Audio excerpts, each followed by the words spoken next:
Fala, doutores! Tudo bem com vocês? Vamos lá para a continuação da nossa aula, da terceira aula sobre ultrassonografia à beira-leito. Vamos falar um pouquinho aqui de derrame pericárdico e tamponamento cardíaco. Lembrando, turminha, que qualquer dúvida vocês podem deixar aqui nos comentários, que a gente vai tentar ao máximo para eliminar essas dúvidas que vocês tiverem referente ao conteúdo, tá bom? Vamos lá então. Bom, o derrame pericárdico ele tem uma definição, tá? É a presença do líquido no espaço pericárdico. É importante a gente saber, galera, que tem uma quantidade de líquido para a movimentação cardíaca normalmente dentro do saco pericárdico, que é de 25 ml, tá? Acima disso, provavelmente é uma linha patológica, tá? Provavelmente. Então a gente tem que fazer uma análise muito direcionada, tá? Inclusive, a gente consegue ver até mesmo, não necessariamente na ultrassonografia, mas a gente consegue ver essa linha aumentada do volume do líquido até no raio-x de tórax póstero anterior, tá bom? De fato, quando a gente analisa o póstero anterior, numa radiografia normal clínica, a gente analisa também a dilatação entre o pericárdio visceral, que é em contato com o coração, e o pericárdio, que não é o visceral, tá?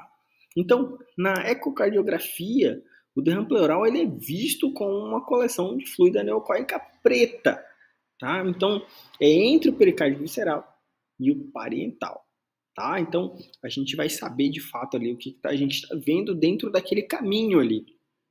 Turma, então se você olhar qualquer câmara cardíaca, você vai ver que está lá dentro pretinho, fechado? Então, se está pretinho ali, é um líquido que está passando, que é o nosso sangue que passa dentro de cada câmara. Quando você vê ela fora das câmaras cardíacas, a sugestão ali, se for um trauma, por exemplo, né, é que você tenha sangue dentro da cavidade pericárdica ali, tá bom? Então, é a sugestivo. E aí a gente pode quantificar isso tudo, que é ou mínimo, discreto, moderado ou até que está importante. De fato, os importantes devem ser operados, tá? A gente vai conversar um pouquinho sobre isso aqui daqui para frente.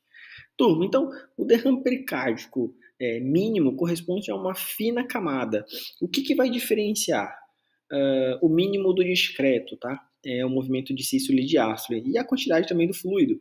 Quando a gente vê essa primeira imagem em sístole, a gente observa uma fina camada ali abaixo do ventrículo esquerdo, muito próximo ao átrio esquerdo, dentro do espaço pericárdico, mas é na sístole. Mas quando você examina lá do outro lado, na diástole, você não vê, ela não mostra. Então isso aqui é mínimo. Vamos pegar dois pacientes aqui. Se a gente pega um paciente que é um paciente do trauma e isso está em evolução, está aumentando a quantidade de sangue, obviamente no fruto final isso aqui vai ser um tamponamento, tá? Mas se você pega uma patologia clínica e tem esse pouquinho, ela vai aumentando gradativamente quando o paciente começa a apresentar sintomatologia, aí você tem que tratar a base da doença, tá? Que está fazendo esse aumento. De qualquer forma, as duas vai ter que tratar, né? Beleza? Fechado? A janela que está sendo examinada aqui é o eixo longo, tá? Então a gente consegue visualizar. Lembrando que o eixo longo, a gente coloca o probo ali na linha cardíaca e a pontinha do marcador, a bolinha do marcador do probo setorial, ele fica direcionado ao ombro direito para conseguir ter essa janela aqui, tá? A paraesternal esquerda. Vamos embora. Então, no discreto, se você observar ali, a gente já tem ali o derrame pleural derrame pericárdico tá um pouquinho aumentado, um pouco maior, tanto na sístole e na diástole também a gente já consegue perceber, tá? E um detalhe interessante, quando isso começa a ser de fato algo que leva um risco importante ao paciente, turma, é que você observa o VD e o átrio direito, você vê que eles já estão mais fechadinhos, com menos movimentação, eles já estão mais fechadinhos. Eles estão sendo pressionados. Aqui é interessante pensar, turma, em passar catéter de drenagem. Se você consegue, então, fazer ali, cuidar daquela patologia, tratar aquela patologia, usar a medicação correta, talvez não precisa, tá? Se não tiver sinal clínico de gravidade, mas se tiver sintomatologia clínica, guarda isso, vai passar catéter de drenagem, tá? Dá para passar um pigtail, que fica... Realmente a extração do líquido é muito melhor, tá? Lembrando, tem uma medida aqui, tá? Ela não pode ultrapassar, essa camada fina não pode ultrapassar 10 milímetros. Use esses 10 milímetros também para radiografia, tá? Você fala, caraca, mas dá muito grande. Mas dá para usar também esses 10 milímetros na radiografia de tórax posterior anterior, tá? Então, o que a gente tem aqui como causa das possibilidades de derrame pericárdico clínico? A gente tem as infecções causadas por vírus diversos, né, bactérias ou outras infecções da membrana cardíaca, no caso de pericardite ou miocardite também, tá? Doenças crônicas, principalmente as reumatológicas, como lúpus, hipotireoidismo e insuficiência renal. Então, quando a gente começa a pensar no que leva o meu paciente à instabilidade clínica, pela parte patológica, pelas partes da doença que está, eu já tenho que pensar o que eu vou pedir de exame para esse paciente lá na frente, tá? Então, os pacientes com câncer, metástases tumorais no pericárdio, que vem ali, de fato, do câncer de mama, do câncer de pulmão, câncer de esôfago, que faz uma metástase ali também do câncer de fígado, pode fazer um derrame pleural também, tá? Traumas a gente já sabe, né? E aí, nosso dia a dia. Então, o paciente politraumatizado com lesão de tórax, trauma de tórax importante, facada, tiro, capotamento, alto poder cinético, disparo involuntário do airbag. Então, tem tudo isso, galera. Faz lesão do nosso paciente de trauma do tórax, tá? Então, visa mesmo ali o tratamento de forma direta, ele visa você drenar o líquido que está fazendo mal para o paciente. Tá? Então, tanto no discreto quanto lá no mínimo, se o paciente tem sintomas que é de fato do derrame pericárdico, deve ser tratado. Deve ser drenado, tá? Deve ser drenado. Beleza? Fechado? Vou ver se volto aqui na imagem, turma, só para a gente conversar um pouquinho sobre a imagem. Se você observar lá nessa janela apical de 4 câmeras, a gente consegue ver tanto o átrio direito quanto o ventrículo esquerdo na imagem superior, e a gente vê uma fina camada passando ali, tá? Quando a gente observa atrás para baixo, essa quantidade ela foi desenhada com equipamento de ultrassom, mostrando que essa fina camada soma ali 10 milímetros, então um derrame discreto. Quando a gente vem para o moderado, a gente vê que o coração ele já está um pouco mais repleto, ali mais diminuído o seu tamanho, e a gente vê tanto na parte superior quanto na parte inferior do pericárdio, já com líquido na cavidade ali, uma grande quantidade, tá? De 10 a 20 milímetros acima, né? Então, e tanto durante a sístole que a gente faz essa avaliação, tá? Durante a diástole muda pouca coisa, você vai ver um pouco do volume diminuído, mas não vai mudar, tá? Você vai conseguir realmente, de fato, tirar pela sístole, que é a forma correta de você examinar dentro dessa janela, tá?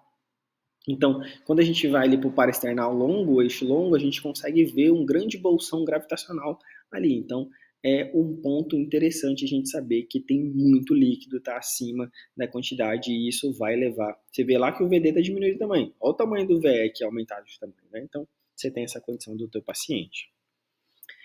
Quando a gente vem para o importante, é aquele típicozão.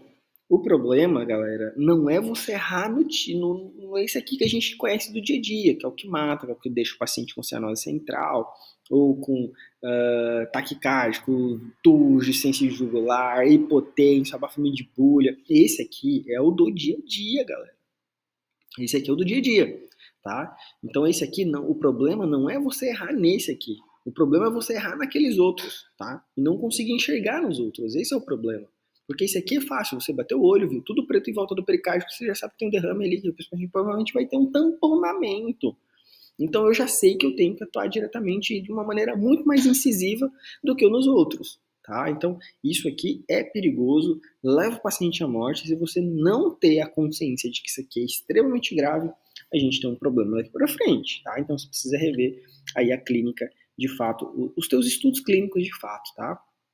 Então a gente tem aqui o derrame pericárdico importante na septação corte subcostal, ali a gente consegue ver tanto no subcostal, que é bem típico, que a gente vai conseguir enxergar melhor, tanto na apical quanto nas paraesternais, tá? Então, o que a gente tem aqui que é os achados interessantes pra gente, né? O espaço aneuploico grande em torno do coração, que a gente falou agora, o colapso do átrio direito, tanto na sístole quanto do ventrículo direito na diástole, a gente vê ali um sinal que é o sinal mais precoce de tamponamento, tá? E o desvio do septo intraventricular. Se você voltar às imagens, você vai perceber que você tem um PDF aqui em anexo para você pode imprimir, colar na parede, você usar como meio de estudo, você vai perceber que o septo ventricular ele está diferenciado, ele está mudado de sentido, ele não está conforme ou combinado, tá? A gente consegue ver também a veia cava inferior dilatada com pouco ou nenhum colapso inspiratório. E aí a nossa relevância clínica é que o que a gente já sabe sobre tamponamento cardíaco, né? Que é a tríade de Beck, que é hipotensão, taquicardia, dispneia, turgescência jugular e o pulso paradoxal. E também a cianose, né? Ou cianose central ou cianose periférica, ou a gente pode ter ali o choque de distribuição fechado, né? E a gente vai ter ali também o choque quente central ou choque quente periférico. Então, basicamente é essa linha de pensamento para esse perfil de tamponamento, tá? Principalmente no trauma. O diagnóstico ele é totalmente indicativo de pericardiocentese imediata, de passagem de catéter ou ataxar, de realmente você fazer ali uma toracotomia, tá, galera? Então, de fato, é isso. Então, pensando na parte clínica, a gente tem que ter alguns exames laboratoriais, tá? Então, a gente vai pensar aqui no hemograma com contagem de células diferente, com contagem diferencial de células, até para você saber se esse paciente não tem uma doença autoimune, o que está se pensando disso, tá? Então, para você começar a excluir certos parâmetros neutrófilos ali, toda aquela parte, é interessante a gente pensar essa contagem, pedir essa contagem diferencial de células. Ureia e creatinina para a gente saber como é que está a função renal desse nosso doente, tanto a velocidade de hemossedimentação no caso do VHS, que você vai colocar ali, e PCR, troponina, CK, CKMB, pode acrescentar? Claro que deve, galera, tá? Hormônios da tireoide, os pacientes que há possibilidade de hipotireoidismo, tem que ter cuidado contra isso, então eu vou fazer uma análise do TSH do meu doente, nível de fatores reumatológicos, né, que a gente conversou lá, as possibilidades, o anticorpos antinucleares, a chance, turminha, do nosso paciente fazer ali uma guerra contra os próprios anticorpos, a gente saber se o paciente está evoluindo com essa doença autoimune, então a gente pede um exame chamado ANA, tá? Níveis de complemento do sistema imunológico C3, C4, CH50, e o ensaio de quantiferon TB, que é para a gente ver se os pacientes com tuberculose também há possibilidade de derrame pericárdico. E a sorologia de HIV, que é basicamente ali, o alicerce de descartar, no caso, ali, um diagnóstico diferencial de uma possibilidade de uma tuberculose. E HIV associado também, tá? Quando a gente faz a punção, vou mostrar um pouquinho sobre a punção daqui a pouco para a pericardiocentese, e vai ter o vídeo também para você analisar, tá? O vídeo que eu faço o react do colega fazendo a punção com ultrassonografia, passando o catéter. Na análise do líquido e a biópsia desse líquido, a gente vai ver as colorações de gram positiva, gram negativa, a gente vai ver a cultura, vai fazer uma análise também para fungo, contagem de células diferenciais, citologia, pode fazer um hemograma, um esfregaço, glicose, pode fazer tudo, galera. O importante é você conseguir melhorar a qualidade de vida do seu paciente com um achado técnico que é diante disso aqui, que isso aqui realmente é fazer parte da técnica da continuação do nosso doente, tá?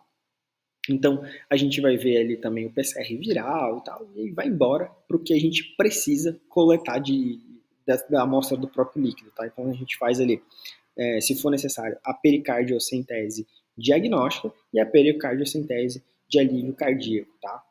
Fechado?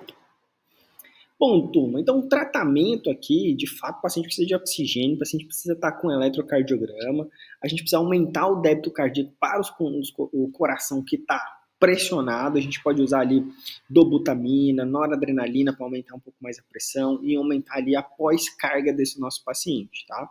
Feito isso, o paciente um pouco mais estável, é o ideal de você já partir ali com a pericardiocentese. Inserir a agulha ali no espaço pericárdico com direção ao ombro, a gente vai mostrar aqui, para o ombro esquerdo, e aí a gente vai remover a pressão que está fazendo ali, tudo. Qual é a agulha indicada? Geralmente a gente usa gel com 14, tá? Porque ou gel com o material do cateter central mais grosso possível, porque às vezes pode ter coágulo e aí não conseguir aspirar, tá? Então não dá para ficar lavando o coração, tá? Pode-se colocar um cateter de drenagem pericárdica, no caso do PicTail, eu já vi colega usar cateter central, setor fixo, também não tem problema nenhum não, tá? Desde que você consiga drenar o máximo possível de líquido ali, que não vá comprimir o coração, a pressão cardíaca. E aí a gente vai também fazer a janela pericárdica, que é um tratamento cirúrgico que a gente vai ver daqui para frente. Vamos lá. Então a técnica, a gente precisa fazer uma asepsia, colocar ali também uma anestesia no local, porque dói pra caramba essa furada, principalmente porque é agulha grossa, e se o paciente estiver também ali acordado, vai doer, então é importante fazer uma anestesia local, tá? Inserir a agulha acoplada com a seringa com soro fisiológico e aspirando continuamente ali para ver se não vem um fluido, sempre em direção ao ombro esquerdo do paciente, tá? Então, se tiver o ecocardiograma, ótimo. Se tiver o ultrassonografia, ótimo. Se não tiver também, não exclui a técnica de fazer, tá? Pode ser feito da mesma forma. Sempre observar o eletro, ver se o paciente não ataca ou brade, porque se você pegar, bifar ali o coração, pode ser que o paciente tenha algumas alterações interessantes, tá? Então aqui a gente tem o tratamento com o catéter, né? Você está vendo aí o catéter, esse é um catéter reto, não é o pigtail, não é aquela bolinha do pigtail, tá? Para poder colocar lá dentro do coração, tá bom? Ali dentro do coração não, tá, turminha? Entre o pericárdio visceral com contato com a musculatura do coração, tá certo? Introduz o fio guia pela agulha, né? Toda a técnica de acesso central, como a gente já sabe, retirada da agulha, passo dilatador, depois o catéter, fixa o catéter ali, né? Pode fazer ali a bailarina, fixar o catéter direitinho, e aí a gente vai começar a indicação de 50 a 100 ml, depois conforme a resposta do paciente. Inclusive, a gente faz essa avaliação contínua do point of care cardíaco nas janelas para saber se está aumentando ou não o aumento de líquido ali, tá? Se for trauma, se estiver aumentando, vai indicar, obviamente, a cirurgia. Se não for, galera, trauma, se for um paciente clínico, provavelmente você não precisa fazer a análise de 6 em 6. Pode fazer de 12 em 12 ou de 24 em 24 horas, tá? Então vai quantificar isso de fato ali. Tratamento, a gente continua aqui com a monitorização pós-procedimento, observar se o paciente teve uma melhora clínica imediata, que a gente vem conversando, controlar a drenagem, tá? E reavaliar sempre com ultrassonografia. As principais complicações são as arritmias cardíacas, punção do próprio miocárdio, da coronária, lesões hepáticas, gástricas, pulmonares, e aí, se não cuidar direitinho, as infecções, tá? Desse outro lado aqui, a gente tem a janela pericárdica. Olha que massa que a janela pericárdica. Abre ali um acesso e você vai fazer análise para ver se ela é positiva ou negativa, tá? Então faz ali, geralmente você faz ali abaixo do apêndice tifoide, faz um cortinho e já tem acesso direto à musculatura cardíaca. Dá para fazer ela direita, esquerda e abaixo ali do apêndice tifoide, tá? Então você consegue fazer essas janelas aqui para ver se elas são positivas ou negativas, tá bom? Turminha, a toracotomia é indicada quando? Quando você tem hemotórax maciço, tá? Vai indicar toracotomia acima de 1.500 ml, drenou do paciente ali imediato, ou 200 ml por hora. Então, se na primeira hora deu 200, acima de 200 ml, 300 ml, 400 ml, já é indicativo de toracotomia. Se for lesão no coração, já fazer uma pericardiocentese, deu positivo, faz janela, deu positivo, talvez que vai muito sangue, vai para toracotomia, tá? Então, a gente tem ali a anterolateral esquerda e direita, tem a esternotomia, e aí a gente também tem ela posterolateral, que geralmente é para cirurgias eletivas, tá certo? Aqui é uma toracotomia, a gente está vendo o coração aqui, né, de fato, nessa toracotomia, que é a abordagem mais indicada para o trauma, o ATLS em si, tá?